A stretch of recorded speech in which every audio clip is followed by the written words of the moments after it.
Bro ஏன் இவ்வளோ வேகமாக சாப்பிட்றீங்க, கொஞ்சம் பொறுமையாக சாப்பிடுங்க ப்ரோ அப்படின்னு இப்போ பஞ்சாப் போயிட்டு வந்த 2 நாளில் ஒரு 4-5 பேர்ட்டையாவது சொல்லியிருப்பேன். ஃப்ளைட்டில், ஏர்போர்ட்லலாம். அதுவும் அந்த சிக்கன் ரேப்ஸையும் சாண்ட்விச்சையும் வேக வேகமாக சாப்பிட்றாங்க, 4 வாயில் முழுங்கிடலான்ட்டு. நமக்கு பிடிச்சமான ஐட்டத்தை பார்க்குறோம். ஃபார் எக்ஸாம்பிள் இப்போ இந்த பன்னீர் டிக்கா பார்த்தோன்னே எச்சு வருது இல்லையா? இதை ஒரு கடி கடித்த உடனே நம்ம நாக்கில் இருக்கக்கூடிய டேஸ்ட் பட்ஸ் எல்லாம் பெரைட்டல் லோபில் இருக்கிற கஸ்டேட்ரிக் ஆர்டைஸ்க்கு சிக்னல் கொடுக்கும். தலை உனக்கு பிடிச்சமான ஐட்டத்தை சாப்பிட்றான் தலை அப்படின்னு. உடனே பிரெயின் என்ன பண்ணும், தூங்கடா அந்த செல்லத்தை அப்படின்னு சிக்னல் கொடுக்கும். கொடுத்த உடனே நம்ம ஒரு கடி இப்படி கடித்தோடனே இது அப்படியே சரியாக முழுங்காமல் அடுத்த கடி கடிக்க போயிடும். இன்னும் 3 இருக்குன்னு ஒன்று இன்னும் பேராசைப்பட்டு சீக்கிரமாக அதை முழுங்க பார்ப்போம், சரியாக மெல்ல மாட்டோம்.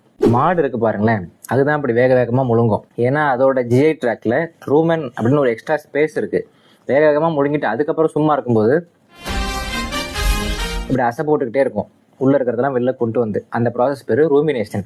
நமக்கு அதெல்லாம் கிடையாது, ஸ்ட்ரைட்டாக இன்கமிங் அண்ட் அவுட் கோயிங் தான். அதெல்லாம் நல்லா மென்று சாப்பிடணும்.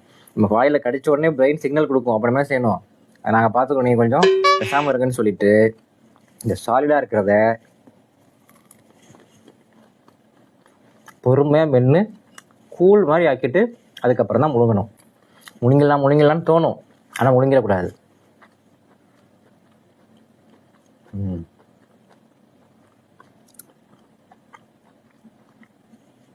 இப்போ தான் முழுங்கணும். நல்லா அதை சாலிடை லிக்விடாக மாற்றினதுக்கப்புறம் தான் முழுங்கணும். இப்படி செய்கிறதுனால என்ன பெனிஃபிட்ஸ்னு கேட்டிங்கன்னா, நம்ம கணையம் நல்லா இருக்கா இல்லையான்னு பார்க்குறது என்ன டெஸ்ட் எடுப்போம், அமிலேஸ் அண்ட் லைப்பேஸ்.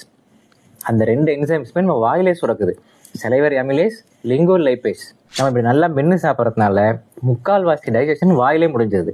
ஸோ கணையத்துக்கான வேலையை நம்ம குறைக்கிறோம். ப்ரிசர்விங் த பேங்க்ரியாஸ். அதுவும் டயபெட்டிஸ் இருக்கிறவங்களுக்கும் ஆல்ரெடி பேங்க்ரியாஸ் கொஞ்சம் கம்மியாக தான் வேலை செய்யும். இப்போ வாய்க்கு வேலை கொடுக்காம அவசரமாக முழுங்கிட்டாங்க அப்படின்னா, அவரைக்காய், முருங்கைக்கீரை இதெல்லாம் சாப்பிட்டாங்கன்னா சிரிக்காது. செக்கின் நான் அடுத்த 10 நிமிஷத்துலேயே செக் அவுட் தான். டேய், இதெல்லாம் உனக்கே ஓவரா தெரியலையாடா? இத்தனை வருஷம் மக்கள்லாம் எப்படி சாப்பிட்றதுன்னு தெரியாமலே தான் வாழ்ந்துட்டு இருக்கான்னு நினச்சிட்டு இருக்கியா நீ? வந்துட்டான் பெரிய ஒரு நாட்டம், நல்லா மென்று சாப்பிடுங்க, சாலிட லிக்விடாக மாற்றுக்கன்ட்டு.